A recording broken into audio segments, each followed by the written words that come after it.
Seguimos a la oratoria del doctor Ismael Blanco, doctor en Derecho y Ciencias Sociales de la Universidad de la República, integrante de la Comisión de Asuntos y Relaciones Internacionales del Frente Amplio de Carifa, integrante de la Comisión de Relaciones Internacionales de Espacio 99.000 y analista internacional. Fuerte aplauso para recibirlo.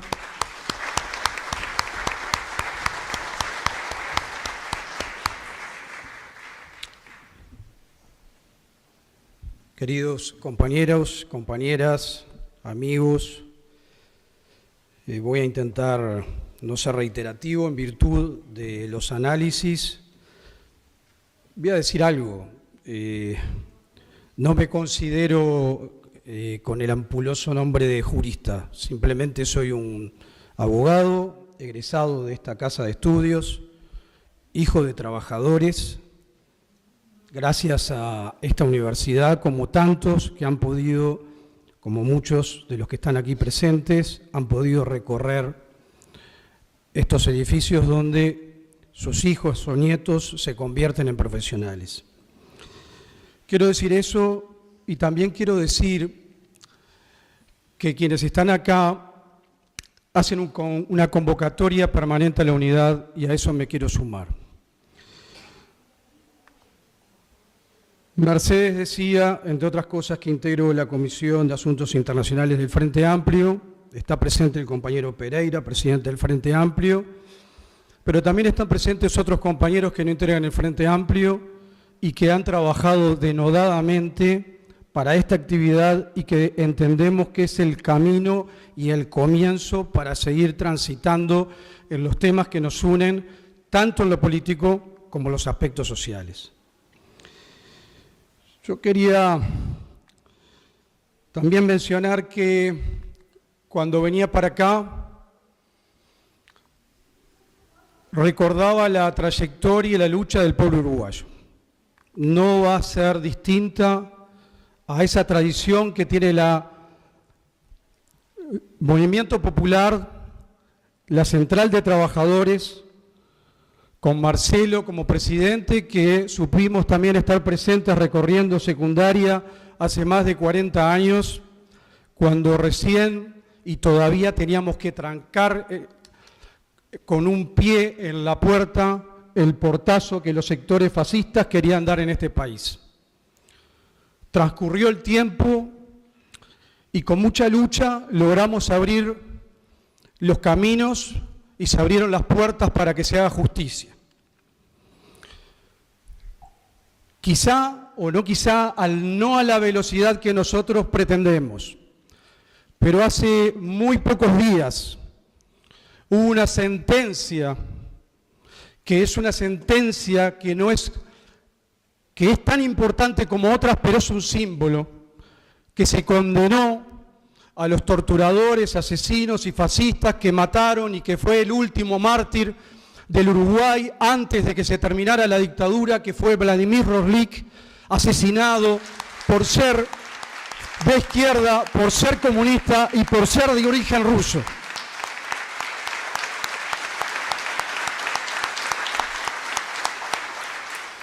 También digo que cuando estoy aquí y en esta casa que me formé, tengo que recordar, como lo hacía con Claudia, que comentábamos, a un gran jurista, a un gran especialista en temas internacionales, constitucionalista, ministro de la Corte Interamericana de Derechos Humanos, Alberto Pérez Pérez.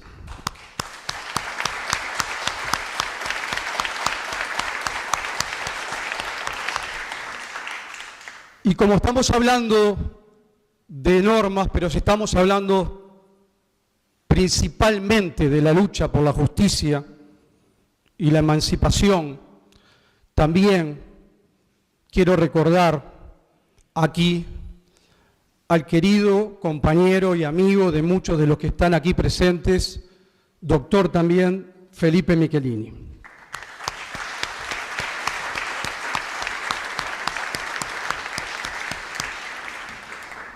Nosotros hemos venido analizando en este seminario algunos aspectos que tienen que ver con lo estrictamente jurídico. Ya se ha mencionado los mecanismos, los instrumentos, nuestra presencia en el accionar concreto a partir del impulso que hay que reconocer de la doctora Claudia Roca, convocando además a juristas de primera talla como Garzón, víctima también de un sistema que lo dejó fuera como juez al momento de tener que avanzar en materia de derechos humanos, a Raúl Eugenio Zaffaroni, entre otros tantos prestigiosos juristas, que están acompañando la causa por Venezuela en este caso, pero como se ha dicho, no hay ningún país, ningún estado, ningún pueblo de América Latina que esté libre de correr la misma suerte. Yo quiero, porque no todo es crítica, al decir de Jesús Quintero siempre se pone un poquito más, pero quiero resaltar que cuando la CELAC a principios de este año, ante la barbaridad, ante el destrozo del derecho internacional, cuando se hace la agresión a Venezuela y el secuestro del presidente y a la esposa Cilia Flores, no hubo acuerdo a los efectos de sacar una declaración cuando hoy, compañeras y compañeros, se conmemoran los 12 años de la Declaración de La Habana, donde se declaraba América Latina libre y zona de paz. Pero quiero dignificar, porque no es solo crítica y porque llamamos a la unidad y porque queremos sí exigir un poco más, que fue Uruguay, junto con aquellos países que querían sacar una declaración en esos primeros días de enero, junto con México, Brasil, Colombia, Chile, y una actitud también digna, en este caso concreto, como en el caso de Gaza de España, para que saliera una declaración y que eso tuviera como réplica inmediata de parte de Trump y todas sus fechorías, decirle a Uruguay que se le limitaba cierto tipo de alcance de visa. Uno podrá decir que son casualidades, pero nosotros que estamos aquí sabemos que no son casualidades, que se perjudica directamente a un sector de la población que puede estar allí o que pretende estar allí. Pero si eso fuera poco, en estas horas, algunos compañeros ya en camino, y como Marcelo en unas horas viajando a China, fuentes de la Embajada de Estados Unidos en nuestro país, cuando uno dice fuentes puede ser el señor Rinaldi. Si a mí me dicen fuentes de la Embajada de Estados Unidos, lo hago responsable a él, que dice que le preocupa o que debe hacer un seguimiento de este relacionamiento que tiene o que va a tener o que está teniendo Uruguay, que no empieza con los gobiernos del Frente Amplio, que empieza posdemocracia a partir del primer gobierno con Sanguinetti, de esa relación con China. Es decir, estimados, hay malas noticias por si hay dudas. Estamos en el radar de Estados Unidos, de Trump, de todos aquellos que acompañan las fechorías y las barbaridades que están acompañándolos en Venezuela y también en Cuba. Compañeros, uno podría tener mucha imaginación, y la tenemos, de lo que podía pasar en Venezuela. De los que estamos presentes, estuvimos muy cercanos a las fechas del 3 de enero. Es más, nosotros estuvimos en 2 ocasiones en el Congreso de PSUV, en el encuentro de juristas, y a fin de año se iba a hacer una actividad que algunos compañeros llegaron, pero ya había bloqueo marítimo y bloqueo aéreo. Por lo tanto, el riesgo no solo de ingresar, sino también después de salir, existía. Sin embargo, muchos compañeros buscaron la forma y esa actividad se hizo, no obviamente como querían los compañeros y los gobernantes de Venezuela. En estos tiempos, y yo entiendo porque pasa a nivel de la abogacía de todos los días. Las personas, los ciudadanos, sienten impotencia y se preguntan para qué sirve el derecho si cuando se violenta el derecho, si cuando hay un patán, un grupo, una asociación de corporaciones que lo que hacen es no solo, como decía bien Marcelo al inicio, un grupo selecto que acumula la mitad de la riqueza del planeta, sino que cuando es necesario, invaden, matan, destruyen y secuestran. Y la pregunta que alguien se hizo también hace más de 100 años es ¿qué hacer? Compañeros, la respuesta la tienen ustedes en la marca de su vida. Aquí también, en este país y en otras condiciones, están presentes muchos de esos que fueron testigos. Se luchaba por Vietnam, se hacía solidaridad por Vietnam y en democracia, por lo menos formal e institucional, antes del golpe de Estado, se tenían que hacer manifestaciones relámpago, porque eran reprimidas por la policía en la época. Y la guerra de Vietnam siguió y nosotros no pudimos celebrar esa victoria vietnamita porque ya estábamos con el fascismo enmarcado dentro de la sociedad uruguaya cometiendo atrocidades y aberraciones. Una anécdota, porque en este esparpanto, en esta realidad que estamos viviendo, todo se ha vuelto perverso, hasta los premios que creíamos que tenía cierta honorabilidad, como los premios Nobel de la Paz, que ya hace rato nosotros no creemos, todavía tendemos a la literatura, igual Sartre dijo que no, todavía tendemos a la física o a la química, pero los premios de la paz sabemos que son premios cargados netamente de contenido político, pero de los poderosos.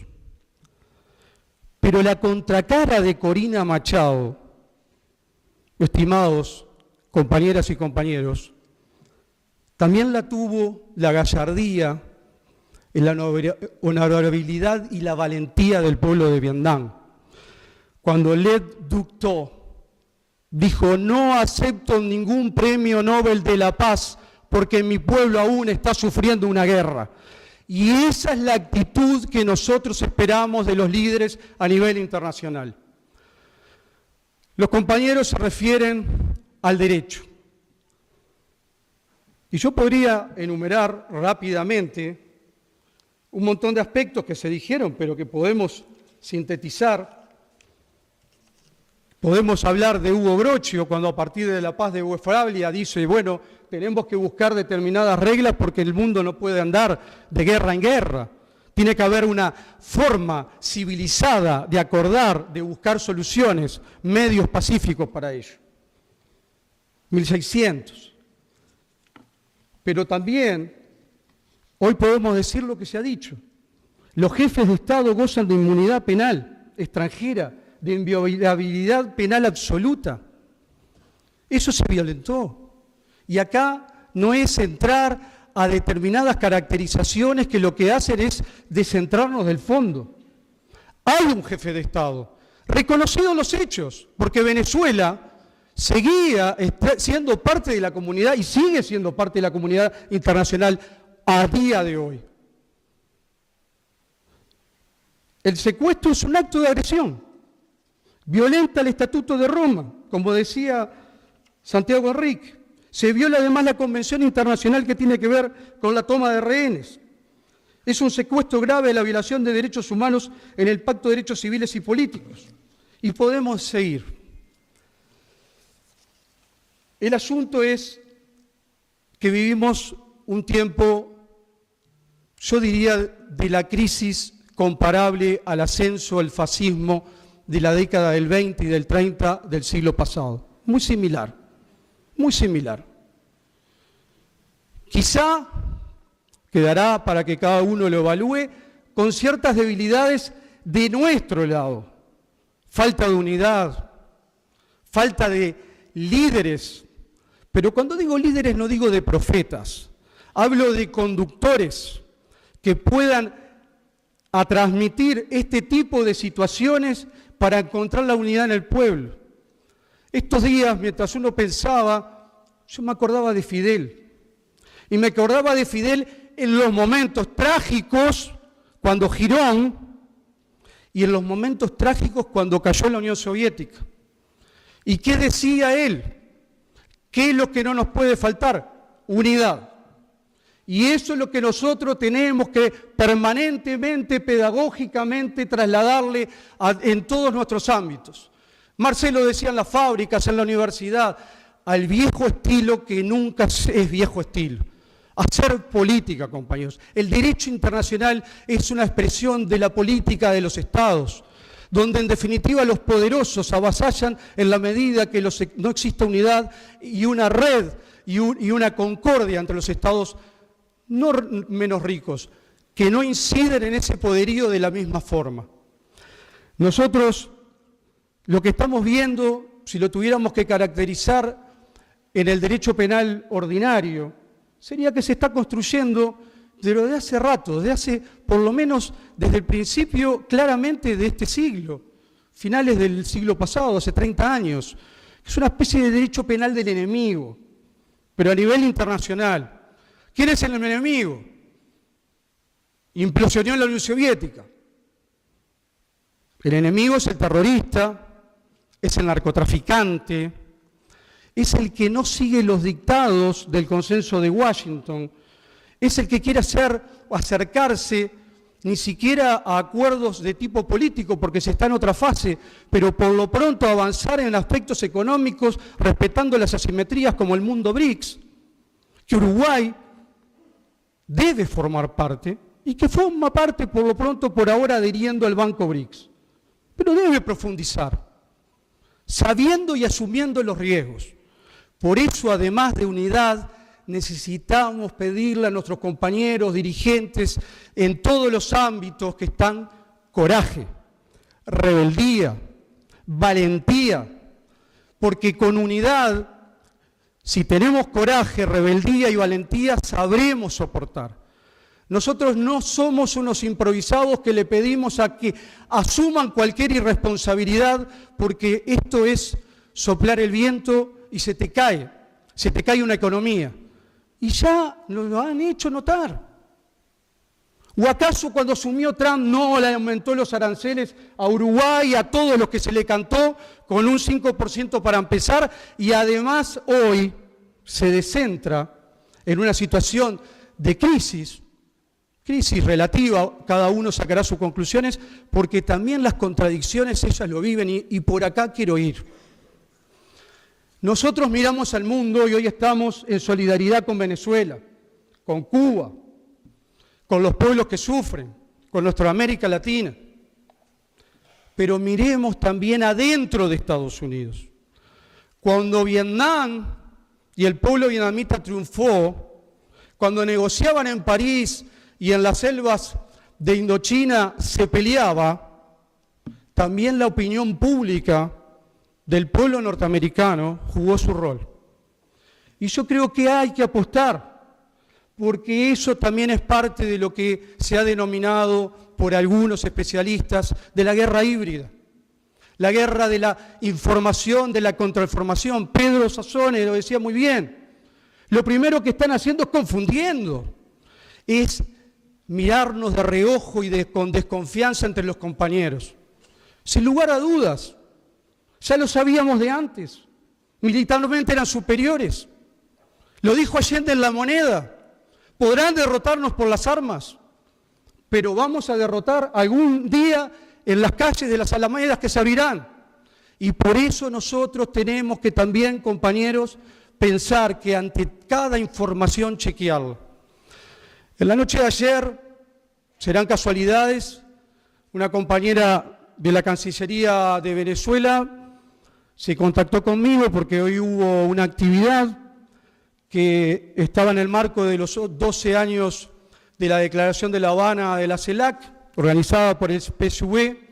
Se contactaron 600 salas, más de 30 y pico de países participaron en la misma. Se va a proseguir en esa situación, Pero lo importante de todo esto era que me alegraba porque sabía que estaba viva, que aún funcionaba el Estado, que aún la Cancillería tenía a esos funcionarios, porque hoy esto fue un golpazo. Obviamente que de las lecciones Estados Unidos y el imperio ha aprendido. ¿Al caso alguien piensa que vencieron en Irak, que vencieron en Afganistán, que vencieron en Libia? La destruyeron, la destruyeron. Y eso es lo que hoy, ante una situación de crisis que tiene que ver con lo geopolítico, con lo jurídico, pero lo jurídico es nuestra herramienta, pero con lo geopolítico, con lo estrictamente financiero y económico, Estados Unidos no es una economía próspera. Sus reservas, no dicho por mí, dicho por los especialistas, dicho por cada uno de aquellos que siguen la política de Estados Unidos de cerca, tiene reservas de petróleo limitadas. Traer petróleo de Oriente, así se pague, no es lo mismo que traerlo de Venezuela. Pero también el costo de entrar a Venezuela como si fuera Irak o como si fuera Afganistán no es tan fácil. Y eso tiene que ver con la unidad que nosotros hemos percibido los compañeros. Y esto no es un discurso de canto a la muerte ni de canto a la guerra, pero que también sepan que los pueblos resisten. Nosotros, lamentablemente, en esa noche fatídica del 3, esa madrugada del 3, con dolor fuimos recibiendo información, estuvimos en la Embajada de Venezuela en la mañana, el pueblo uruguayo de manera esplendorosa, en horas, reaccionó llenando la Plaza Libertad, pleno verano, 3 de enero, la respuesta fue inmediata y eso marca la rebeldía. Y por eso, como hicimos y nuestro Estado firmó una declaración de condena, debemos avanzar. Este año, Uruguay, nuestro presidente asume la presidencia pro tempore de la CELAC. Pedimos que todos los actores aquí presentes hagamos los esfuerzos que tengamos que hacer, pero debe haber una declaración, así no sea por mayoría, así no sea por consenso, pero que sea por mayoría, que quede estampado de condena de esta agresión. Nosotros no podemos y tenemos que ser claros. Ni siquiera es un tema de un partido político. En el año 65, situación crítica de la democracia uruguaya, golpe de Estado ya en Brasil, posibilidades inmediatas de golpe de Estado en Uruguay, compañeros que estaban en situaciones complicadas, presentes aquí. Uruguay fue el primer país, tardíamente, muy tardíamente, que 50 años después reconoció que hubo un genocidio contra el pueblo armenio. Y eso fue porque hubo unidad. Y si bien fue promovida por determinados compañeros mártires de la democracia, como en este caso Selmar Michelini, fue apoyado por un gobierno blanco colegiado. Unidad. Cuando se quiso argumentar en la invasión de Irak que la guerra contra Irak era porque existían armas de destrucción masiva, el gobierno uruguayo, que tampoco era de este signo, no estaba de acuerdo porque no había pruebas suficientes cuando se mostraban determinados juguetes en el seno del Consejo de Seguridad. Queridos compañeros, simplemente quiero terminar agradeciendo la presencia.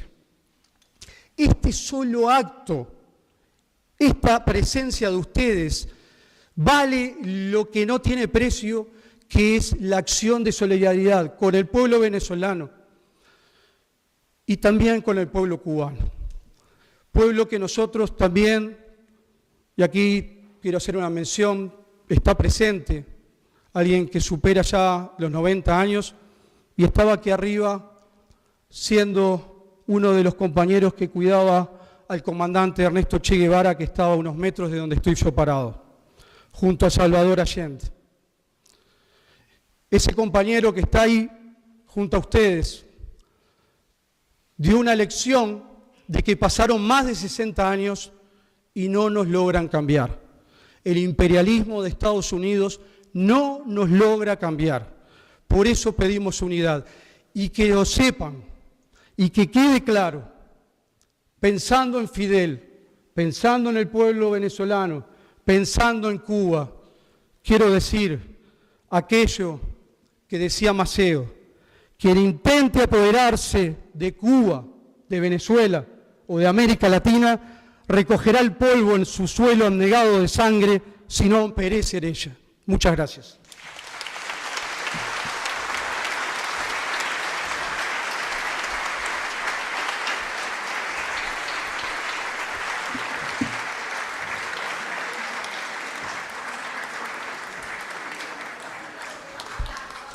Bien, muchísimas gracias a todos y a todas.